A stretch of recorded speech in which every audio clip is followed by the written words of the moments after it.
What's up, everybody? I hope you guys are all enjoying your holiday. And here is a little extra bonus. I say bonus because this week between Christmas and New Year's is kind of the no man's land for content. That's why a lot of people take off. But we're a new channel. And, it's like the giving season, so I figured I'd give you guys an extra episode. But this one's going to be different. It's just going to be me.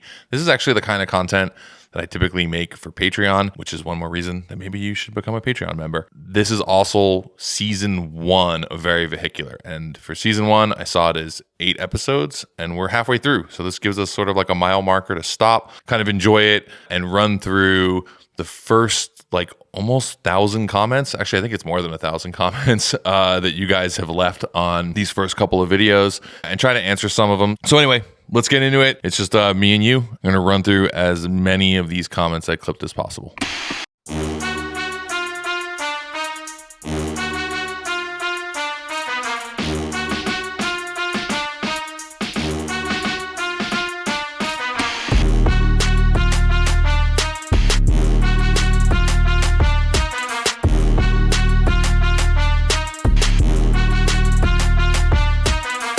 All right, here we go. And tonight's guest is all of you who were nice enough to leave comments. And I want to start before I get into this. I was overwhelmed by just the amount of really just positive comments there were. Just general, you guys were stoked to have this podcast, for me to be back making YouTube content.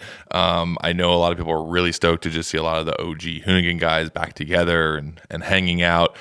That was really the majority, was just overwhelming support for what we're doing. And I will tell you, it's great to see that. It's kind of the thing that makes me want to get up and keep doing it. Definitely motivates me to see all that. And as you guys probably know, I have always been in the comments. Vinny used to call me the chief comment officer instead of the chief creative officer at Hoonigan, because I was the one 98% of the time replying as Hoonigan when we were there. I think it's important to be in community and deal with all of that. And it's also great because I get a little bit of feedback from what's working, what's not working, and sometimes spawn some good ideas from it. So anyway, here is just a bunch of random comments that we pulled. Some of them are questions. Some of them are suggestions, different things. And I'll start with this first one because I have heard a lot of this ever since buying a farm. So very quickly, if you don't know, I live in Long Beach, California, and I still live in Long Beach, California. I love it here. It's the closest thing I could get to Queens, New York in LA. So yeah, it works for me. But I also have always wanted to have land and be far away from things and have some quiet. And I bought an avocado farm about almost 3 years ago now with my wife. And it has been awesome. One of the main reasons I bought it to begin with was because I need a place to store all my cars. But I also just wanted something to get away. I grew up in New York City and I spent the last 15 some odd years of my life here in Los Angeles. So I've only lived in major cities. We found this really cool place. It's about 2 hours away from where we live, or really not even. And we get out there as much as we can. A lot of people thought I retired, which I get it, was put out to pasture. But it was just a place that I was spending a lot of time. And if you were seeing any content or anything from me on Instagram, it was probably me driving my Kubota tractors on the farm because it's a fun place. So this question is, Scotto's farm show when? First off, I'm not Jeremy Clarkson. I wish I was, but he's just way funnier than me and just way more clever and a way better presenter. And I absolutely love his farm show.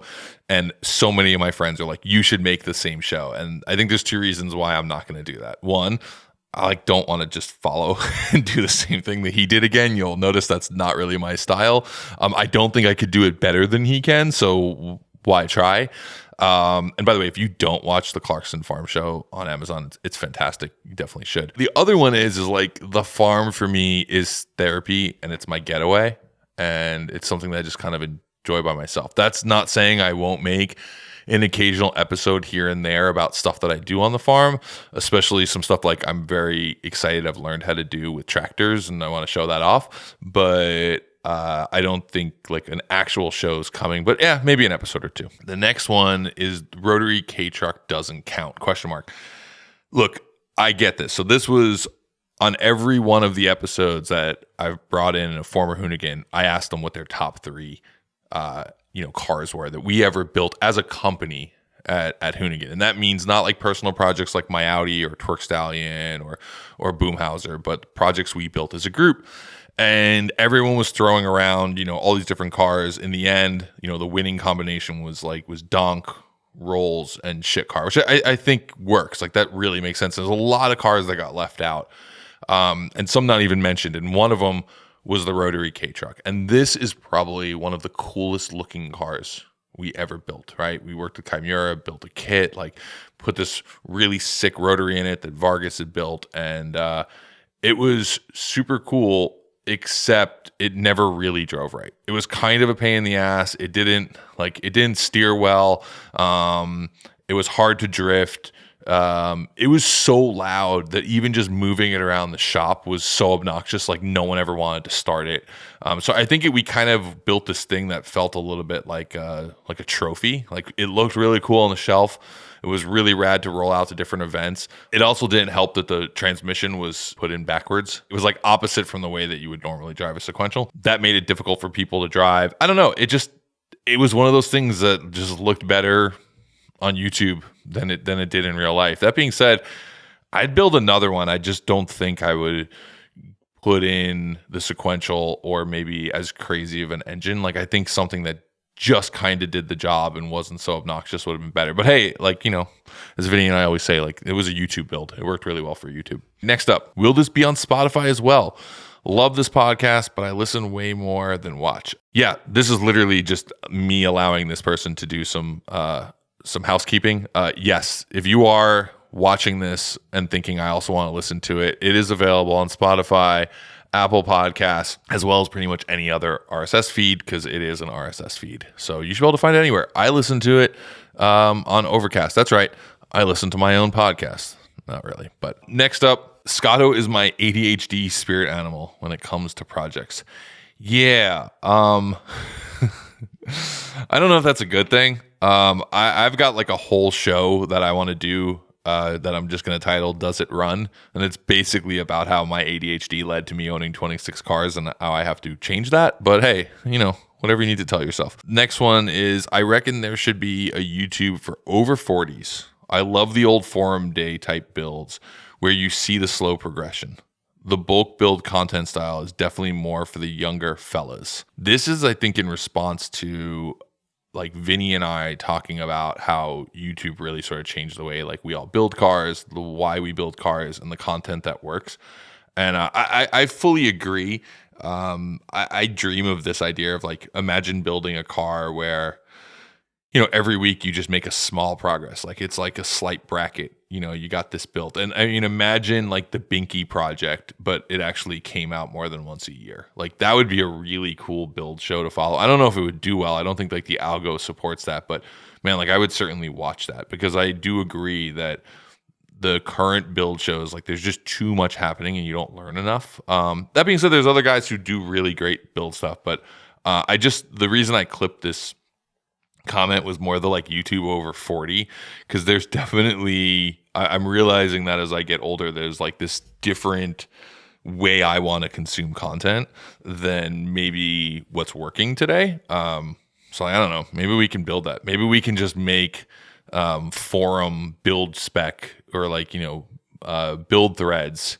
Remember that? Remember buildthreads.com? That was great. Doing kind of build thread style builds. The thing is, it just takes forever to make them. It's like it'll take you like 2 years to get through that all and get it all done. Next up, but the real question, can we get a railcar update? This was probably the most common comment across all 4 videos I uploaded, other than just general, like, hey, it's cool to see you back on YouTube, which I love, because this is like an inside joke, right? If you don't get this, maybe you need to watch more old Hoonigan stuff. But the joke was always at the end, just as we were cutting off the camera, I would jump in front of the camera and say, wait, but first, I want to talk about railcar. I realize that there's probably an entire audience that has no idea what railcar is. So quickly, railcar is a drag car that I was working on that was a pre-war car built on a Model A chassis with a Cadillac engine, and I was building it, a Cadillac flathead, and like all the parts in it are pre-19 really like 1945. I was building it to go race in the Race of Gentlemen, which is an event that happens in Wildwood, New Jersey. And this was probably one of the things I got hazed the most about with everybody at Hoonigan because no one else understood it. I loved it. It was something I really super geeked out about. And just a quick update is that I still own all of the parts to build Railcar. Some of them are next to a shed. Some of them are in boxes, but I do plan on finishing it. I just don't know if it'll still be Railcar or if I'm just going to build like a cool old traditional hot rod or speedster out of it. Just because I don't know if I'm ever going to go race it anymore, but it's definitely something I want to finish. But I don't think anyone really cares to see it finish. I think it's just a good joke. But anyway, I appreciate all of you who brought it up because it's certainly a insider nod. Next question is, man, watching the Vinny and Ron video and now this one, which was the Hurt episode, really makes me want to pursue these brand ideas I have. I literally clipped this just to be like, do it. Like, I get most inspired when I read about other people's stories of making stuff and being successful. I'm currently right now reading a bunch of books from directors and screenwriters and movie producers about, them making their first movies or making the movies that they never thought they were going to be able to make, or that they never thought were going to happen. And then they did happen and they became these huge successes. If this is that moment that you get inspired to go do it, like go do it. Go do it, because this is an amazing time to be able to launch a brand, because it was a lot harder to do something like that 25 years ago. There's so many problems we have with social media and, content and just in general that I can talk about. But the one great thing is it removed a gatekeeper and it made it very easy for you to go build something and get it out there. Maybe not very easy, but a lot easier than it used to be. At least you don't have to learn like Quark or something like that to make a magazine. Next up, need a YouTube series called Scotto's Dream Factory, where Brian actually has people help him finish his projects. I think this is a bigger concept that's going to roll into the Does It Run series, which is me figuring out my 26 cars and 25. I don't even remember anymore, which is part of the problem, and what to do with them all. Because there's a reality that I'm not completing. Even if I completed one every year, I would be like in my 60s. Just thinking about that by the time I finish them all. So I think there's a need to sell some. I think there is also a need to get other people to help me. I think one of the problems most of my cars don't run is because I try to do everything myself. I need to get over that hurdle. So that's all coming in an upcoming show, which will probably be one of the few non-podcast things that I do on the channel, which is sort of an ongoing series trying to figure out what to do with all 26 cars. Speaking of that, the next question is, really want to see that 8.6 again. So a lot of people have asked me about the 8.6, especially after I did the Drifter film with Sung Kang. So the Drifter film with Sung Kang, the main hero car is called Lola, which is an 8.6 that transforms through kind of two different variations in the movie. And a bunch of people are like, hey, that's cool. You just made a movie and did a bunch of action with a Corolla 8.6, but what are you going to do with yours? For those who don't know, I bought an A86 in sort of the last few months. I was working at Hoonigan, and I started to swap a VR6 3.2 VR6 into that. So 3.2 24 valve VR running on ITBs. The ITBs are actually behind me. These are the ITBs right here. And obviously they're not on the car. So the car's not running yet, but I am working on getting that done. The goal is to have that finished by the time the Drifter movie comes out in theaters, so I can actually drive my 8.6 to watch the movie I worked on in the theater. Like, that's a good goal. It's a good deadline for me to go do it. I don't know if it's still going to be a Gymkhana car. Hoonigan is still doing the Gymkhana Grid series, so maybe I'll go do that. But I don't know. I need to finish that car. I lost interest in it, but like, engine is built on it. It needs wiring. It needs me to finish up a few fabrication pieces. But like, it's actually, I don't want to say it's not that far away, but it's closer than maybe it. No, it's pretty far away. Anyway, I'm gonna try to get that one done by summer. Don't hold me to it. So next up, this is one of many people who brought this up. I think a lot of people were a little taken back when I said that there was an era when like cars weren't cool. And a lot of people don't seem to remember that. This one basically said, was there really a period when being into cars wasn't considered cool? Ouch. I'm a bigger nerd than I even knew. Yeah, for me, look, cars I think go in and out. There's always like these peak moments, 1950s peak moment, right? Hot rodding, the greasers, like cars were super cool. The drive-in movie theater, it may be the most peak moment we ever had in automotive culture. I think we're in a new peak right now. I've said that on multiple pods. It's just everything from the love of Formula One to seeing it in fashion to seeing it in music videos. Like it's kind of everywhere. And the last peak I remember was the hip hop era. Pimp My Ride, overhauling, right? Like this was just massive. And basically Discovery Channel gave up discovering anything and just was talking about cars, right? And that's like how crazy it was. Barrett Jackson, all of that was really going through the roof. But then there's that period in between, because when I talk about Pimp My Ride and all those shows, you're talking 2004. By like 2008, especially when the recession hit, everything slowed down really hard and was that way until maybe around 2014, 2015. Like when we launched Hoonigan, there were people asking us why we would launch a car brand because it felt like kids didn't care about cars anymore. And there were stats to back that up because young adults, ages 17 to 20 were no longer getting their driver's license by like a massive decline. I forget what the percentage was, but it was, like 30% less than, we had seen 5 years earlier. Like the kids just didn't think it was worth growing up and getting a car and driving a car. It just wasn't a thing. Obviously, I still thought that the culture was there, but we still started a brand and during those moments, and we saw, and I'll say too, we saw an audience in video games. We saw an audience like starting to watch YouTube, obviously like the early Gymkhanas. Like we knew there was an audience there, but I think they were no longer something that the previous automotive culture could reach. They weren't watching the Discovery Channel shows.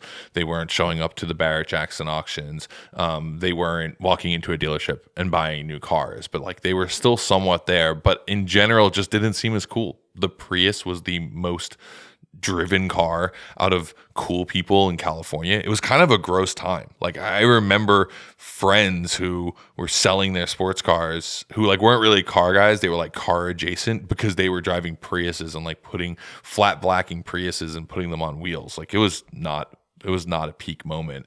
And it felt like everything was sort of going that way. And then it turned around all because we started Hoonigan. No, I joke. But there definitely was this like massive shift that we started to see, I think, around like 2014 to 2016. And then it really just kind of, I think, ramped back up and like it was back in. But that's like, I think, standard ebb and flow as stuff kind of goes in and out. And I'll tell you the number one way to see that is you could just look at people spending money in automotive who aren't like endemic automotive brands. Like you watch that money just disappear for a while and then all of a sudden it comes back. Like whenever clothing companies are doing stuff in automotive or beverage companies are doing stuff in automotive, like whatever it might be, like when that starts to dry up, it's because it's sort of out of cool for the moment. So I don't know. A bunch of people debated me on this. I lived it on the business end, and the business end is where you feel it the most because that's when magazines die. It's when people lose their jobs. It's when the industry has a lull, when products aren't selling. You can see the financial impact of like when it's not as cool. And then when it's super cool, the whole thing explodes and gets bigger. The next question we have here is, I do like the Mitsubishi Evo X. Fight me. I kind of felt bad for this. We were talking in the first episode with Vinny and Ron about how like the Evo 8 and the Evo 9 was like this fantastic car, and then it kind of ended, and then the Evo X came out. And this was actually said because I was talking about buying a crashed Evo X to make into a camera car because I thought it would be the perfect camera car. I think a lot of people took a grievance with this one. And what we were saying was the Evo 8 and the 8 and the 9 were such fantastic cars. And the Evo X or the Evo 10 was a step down from that. I stand by that. Like the Evo 9 is a better car than the 10. as a driver's car. I think the Evo 10 is a great car if you need it to be more than a fantastic car to wheel. Otherwise, the 8 and the 9 are the winner. Like, it's just so much more raw. It just works better. Yeah, but that being said, like, I actually don't agree with Vin and Ron. Like, I think for them, the X is like, or the 10, whatever you want to call it, is out of consideration. I'd still own one. I still think they're great. I would actually argue that it's the end of the driver's era cars, but hey, it's Vinny's brand, so I guess he gets to make up the rules, but whatever. Okay, next one is Monster Jam is like the automotive equivalent of WWE. I don't know if that's I don't know if you're saying a bad thing there. I mean, I remember watching like Monday Night Raw. I wouldn't ever say I was a big wrestling fan, but man, it was really enjoyable. As I said, which I think should be a quote from me, is like, motorsports has an entertainment problem. I'm happy to own that quote. WWE does not. Like, they literally have entertainment in the name. They're very good at that. I think Monster Jam is really good at entertainment. Obviously, their entertainment is really aimed at probably an 8 or 10-year-old kid. Having brought my child to Monster Jam, like, that's who they're going after. But if you watch Supercross, which is another Feld property, like, they're really good at entertaining. Like, they have the fireworks, the light show, like, just really cool setup, and it's all just done very well. I think the rest of motorsports needs more of an entertainment lens when it comes to telling stories and just thinking about it that way. I will always say this, but like, man, motorsports, like, you take yourself way too seriously. It's the reason we started the Gymkhana film. If you go and listen to any early interview with Ken, he will straight up tell you, we made Gymkhana because motorsports was boring. That like, motorsports just seemed way too dry, and it wasn't about having fun.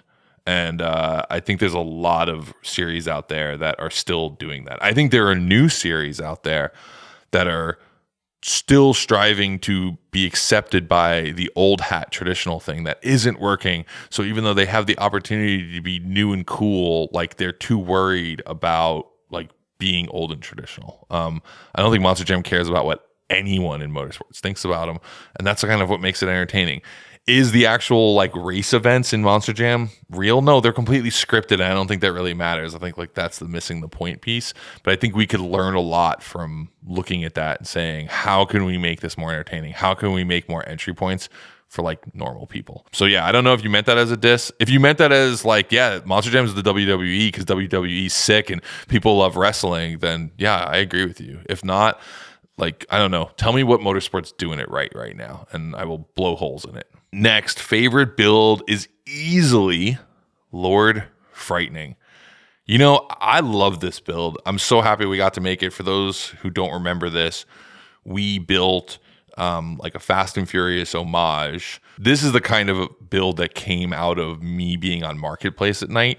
I had found a short bed, flare side F-150, similar to the Racer's Edge delivery parts truck in Fast and Furious 1 that Paul Walker drives. But the question was like, what would their character build at the end of the movie? Right. So like, now he's gotten to experience a 2J. Like, what would that be? So that was the whole idea. Like, let's put a Toyota straight 6 in it.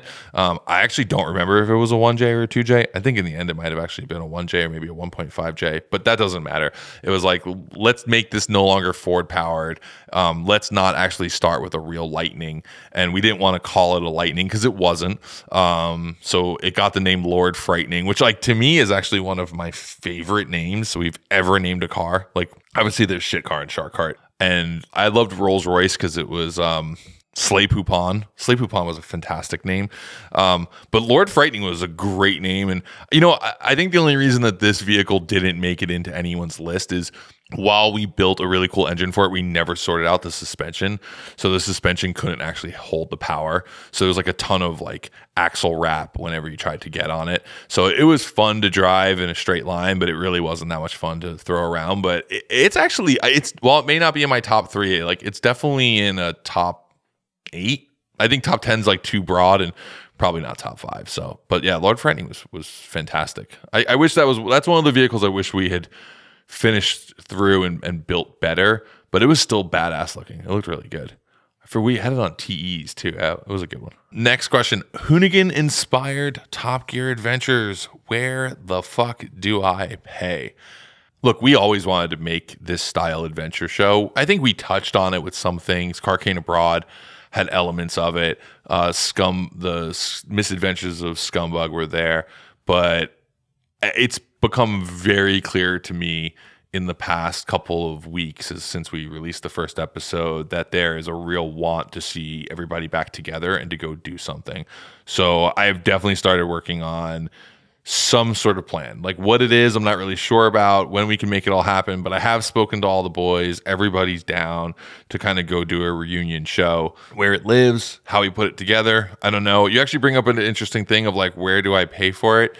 I don't know if it's something that like lives on YouTube, or maybe it's something that we could put like on a simple like streaming that's like easy for everyone to go get to, not where you have to go download something. Maybe you could just like buy it for $1 or something. I don't know. We have to figure that out, because obviously these things don't come free. Someone's got to pay for it, and it's got to be worth everybody's time. It used to be a lot easier when everyone was on salary to go do this versus saying, hey, we all have to give up a week to get this done. But everybody I think wants to do it. Timing feels right. It's definitely going to be a road trip. It's definitely going to involve shit boxes. And it's definitely going to be something that midway through everyone's going to wish they didn't agree to. So yeah, keep an eye out for it. My guess is we'll probably try to do it in the summer. We'll probably talk a lot about it as it comes together, especially on Patreon and things like that. So let's see. This one says, I remember the first video of the Hoonigan channel I watched was when you guys got shit car, and I started binge watching for like 5 weeks and never missed an episode. Yeah, like, you know, I actually cut this one out because, you know, it's interesting. We talked about shit car the other day, and I was thinking, like, I don't know if we actually think about how, like, we rarely talked as a group of like how important shit car was, not just because of the car it was, but it was this thing that like brought us all together and like taught us how to make content around dumb shit. And I think this is something that like we all began to miss. And if you listen to the previous episodes, I think you're going to get a kernel of this from everybody. But there was like something really special about shit car, and we were never able to recreate it because we all had our own cars after that, and we all got our own stuff to build. And, you know, I've mentioned that before.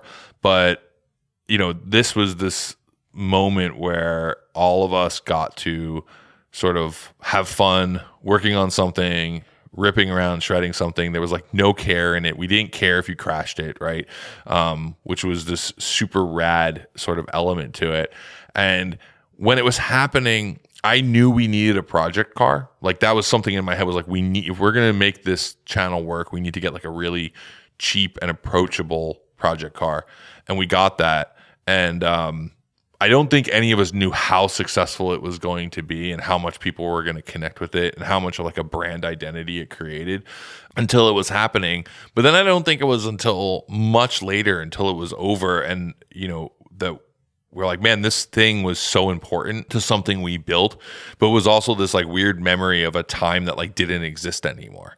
And it was without question this thing that like we just realized was uncreatable. Like we couldn't go do it again. Like we tried to do other low buck builds, and like that thing just held a certain space. So like I get it, man. It's it may be the thing that brought you to Hoonigan, but it also was the thing that I think made Hoonigan for us like work. Like it was really exciting times with that car, which is weird because whoever thought a $350 car would be that thing. This question, where is the quantum synchro wagon content? I just want to call that out because people like Vinny don't believe that people want to see quantum synchro wagon stuff. So there's at least one person. That's it. It'll be coming soon. Maybe not, but maybe. This was an interesting one. I have a great idea. Go get something old as fuck and weird and build a vintage race car and come to the Pittsburgh Vintage Grand Prix. The PVGP is one of the only, if not the only, publicly enterable race on city streets in the country. I raced in a hill climb they did last year in my Miata and have been going most years for the past 20. It's a fucking great event. So the reason I called this out is because I looked into this when I was at 0 to 60 and put it on a list of things we had to do, and then I completely forgot about it. And it made me think, you know what? I think this would actually be a great event to go to. So like, yeah, I would love to do this. I forgot that this even existed. I forgot that I had wanted to race it previously. That's a great idea. Like I may actually do that this year or next year.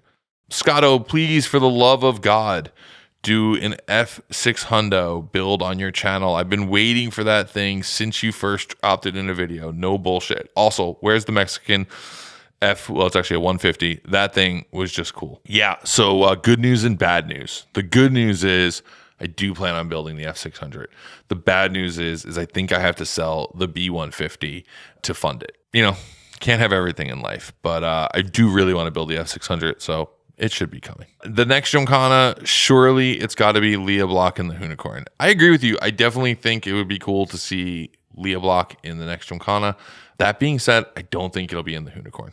I have talked to her about this, and I think she wants to do something different. I think it's super important for her to pave her own path and kind of do it her way, which means probably doing it in a new vehicle or something of like her own imagination instead of doing something that, you know, has already been done before.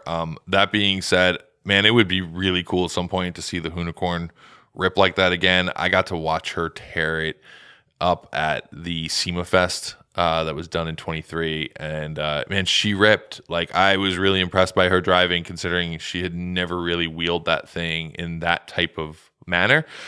Sure, she drove it straight and smoked a ton of people, but, you know, sliding it the way she did. I mean, actually, she was out there with Travis Pastrana, and I think she showed up Travis at that event.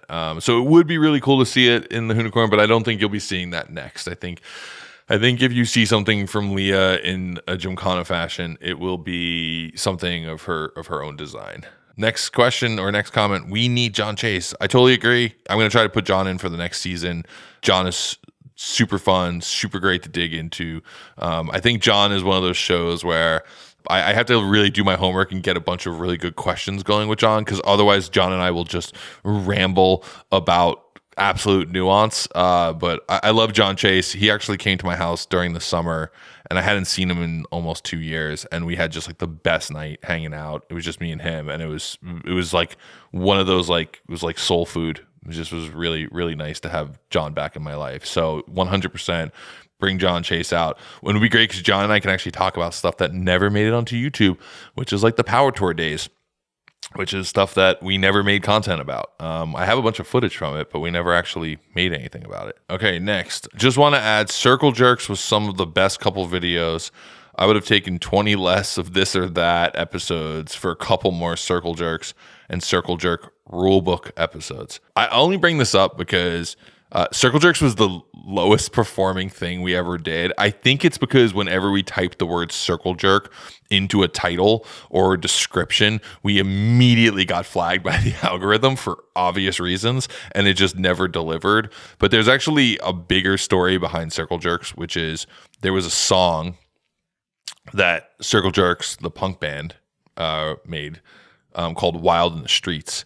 And we used it for so much stuff in early Hoonigan days that we actually discussed, like, maybe we should just buy a license from them to be able to use it whenever. Like, if there was, like, if we had ever done a TV show, like a Jackass show, like that, I think would have been our theme song. Like, that was just like, we loved that song. And I'm old punk rock kid, like, absolutely love Circle Jerks. So when we came up with this idea of like, hey, we want to make YouTube content, we saw it very different than what we ended up making later on. At first, we saw it as like this.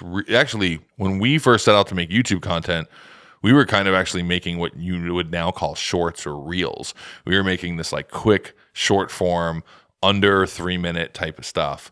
And the first concept that we ever had was Circle Jerks, which if you never saw it, it's definitely worth going back and watch. But Will Rogie was in the first one.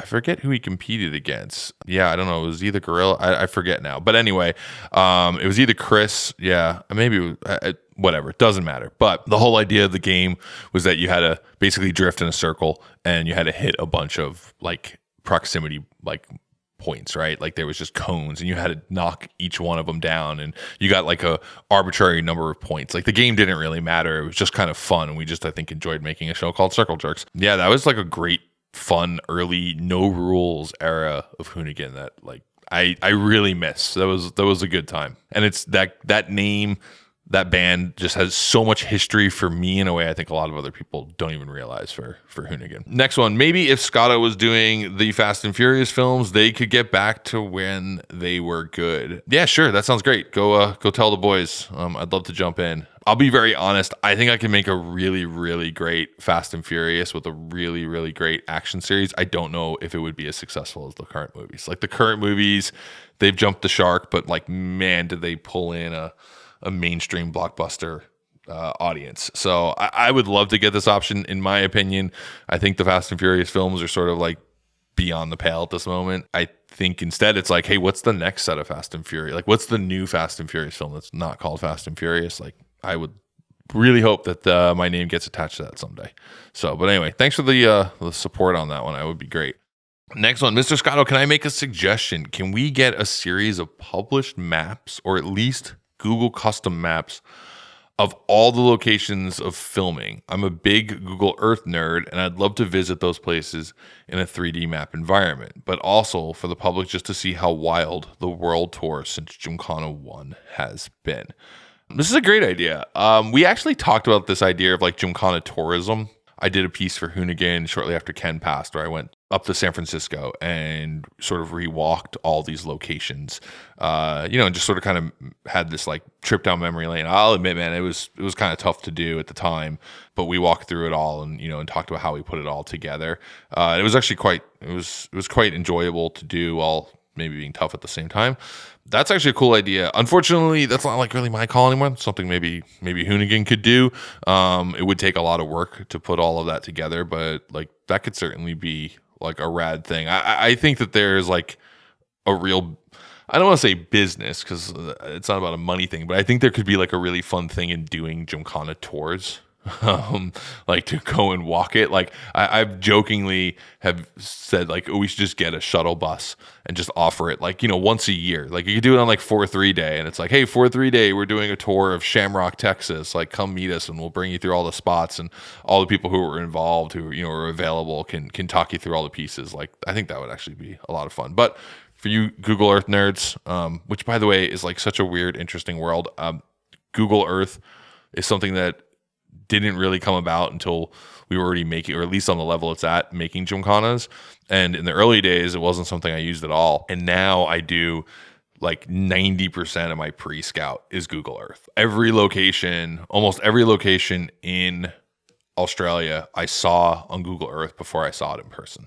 Like that's really how I build out like my request list of like what we're going to go see. So it's great how good it is now. So getting to see all of Scotto's French cleats in the background from the COVID home build series is the ultimate bracket Brian build, and honestly, one of the best improvements I have made in my home workshop. I love the French cleats. I kind of want to do some behind me here. This was during a period of time where I definitely enjoyed working on my garage more than I enjoyed working on my cars. Unfortunately, as you'll see, like my cars, I never really finished it, but they work pretty great. Yeah, French cleats. I think I may still have a French cleat highlight reel on my Instagram you can go watch. But French cleats are the best. I need to get back to work on those. Anyway, I really just clubbed this one because, man, I kind of forgot about COVID home builds. I forgot that a lot of you are already familiar with this garage because of, what was it? Home Wrenchers was the name of the show that we did because we had no other choice. Bring back a beer with. Man, that show was a lot of work to make. I didn't realize then like it was actually quite successful because I didn't realize at that time that like long form talk shows didn't do the same kind of numbers that other shows did. But man, that show took a ton. I don't really drink that much anymore, but I would certainly break that edge to do a case of beer with some people on a pod in the future. I think that could be fun. Tony Angelo actually said to me at one point, he's like, I don't really like a beer with because it sucks to drink alone. Because if you remember that show, it was interview, but you only saw the person who was being interviewed speak, and they were always by themselves. You never saw the people off camera. And when I did the one with Tony's like, if I'm going to drink, you're going to drink. And I was like, oh, that's like a different show. And we joked that making a show called Crankcase, right? And the idea is that every episode we would all crank through a case of beer. So like 3 people sit around the table, you put a case of beer out, and the podcast or the show doesn't end until you finish the case of beer. So like that could be a good one. Again, I'm in like my mid 40s. I don't do well with hangovers anymore, but maybe we can do like one special of that. That also sounds like a Patreon special. So if I'm going to have a hangover for 3 days, like someone's got to pay for it. Okay, next, hold up. Where can we get the merch, the 321 Action merch? I made a bunch of that just to give out to people who work on the Gymkhana films. For me, I don't even really know what 321 Action is yet. I say that because like I needed a company to do everything under. I have a lot of other brand ideas and a lot of other things I'm going to create that are going to live way more in the merch space and that kind of product space. But I don't know, if enough people want 321 Action stuff, say below. I'll get a bunch of stuff made and we can put it out there. I had a limited number of stuff, like I think like 15 items that I released and sold to people on the Patreon. Again, another reason to be a member. But I wasn't really sure if I was going to do another run of it or if I was just going to keep it stuff for like staff and crew that work on film sets. Yeah, I don't know. Like I said, I'm still kind of figuring out exactly what 321 is. I needed a business to run my business under. That seemed like a great name. Obviously, if you don't know the reference, it's because I would always call 321 Action for all the Gymkhana films, and it kind of became this thing that got connected to me very heavily because of the Amazon Gymkhana file series. Yeah, and everyone says 321 Action. I just add an extra action, and it has to do with timing and the ability for Ken to hear it in the car. So it was more of a confirmation thing, and it just kind of stuck. My buddy Jeremy Robinson says it, so it was just, I don't know. It became this thing, and at the time when I was like, I need a name for a company, that was it. Originally, and it may still be, 321 Action was going to be the book that I had planned to write about my time with Ken Block, and this was while he was still alive. And it was supposed to be, the full name was going to be 321 Action, My Life and Times on the Ken Block Show.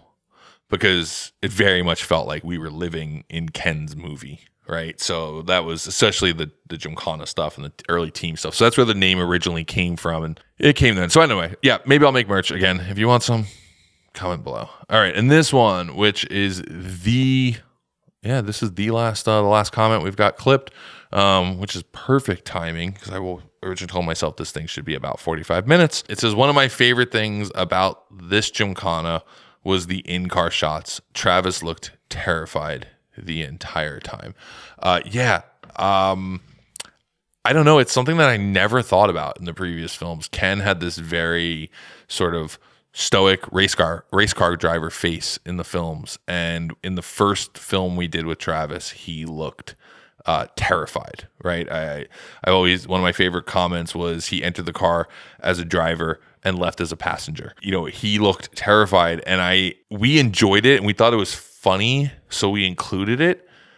And I was really amazed how many of the comments and the feedback was like there was so much about Travis's response. And I think at first it was because it was so different from what people had expected from Ken.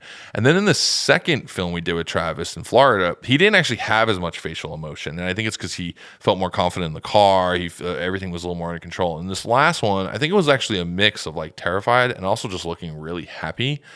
And I kind of love it. And it was something that we really leaned into in the edit, meaning like anytime that Travis was really naturally excited, like we didn't tell him, we didn't script for him to act that way. We didn't realize he was actually doing a lot of what he was doing, including shouting and like throwing his hands up in the air, doing no-handed, jumps and all that. Like we didn't know any of that was happening until we watched the footage afterwards.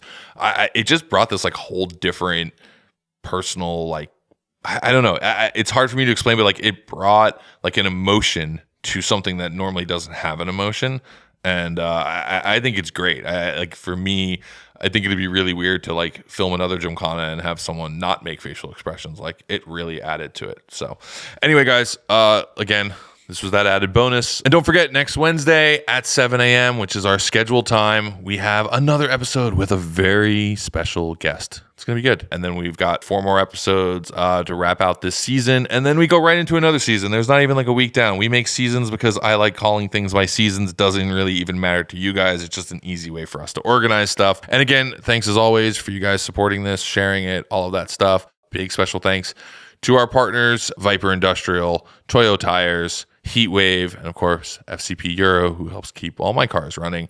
Thanks again, guys, for having faith in us for making a cool show. So for next season, we have a couple new ideas coming that I'm really excited to share. Unfortunately, I can never just do one thing. I always have to do multiple things and complicate it. I hope you don't mind, because this isn't going to stop. It's just the way I am. For you guys asking about what else is coming on the channel, I'm actually working on a nice, succinct, 10-minute episode to explain all the things I'm going to do, but I'll give it to you real quickly. It's mostly going to be podcasts, but I'm also going to do some content on my builds, and then I'm also going to do some more in-depth storytelling about things that I really care about, and then I'm just going to enjoy making films and all of that. I don't think there's going to be any standard here other than podcasts like that you can always depend on. And if you're just listening to this on audio, all that other stuff you'll have to tune into YouTube for. So anyway, guys, thanks again. Check out the Patreon if you want more shows like this, because this is the kind of stuff you get there weekly. Thank you very much, and see you later. The mailbox is full. The mailbox is full. The mailbox is full and cannot accept any messages at this time. Goodbye.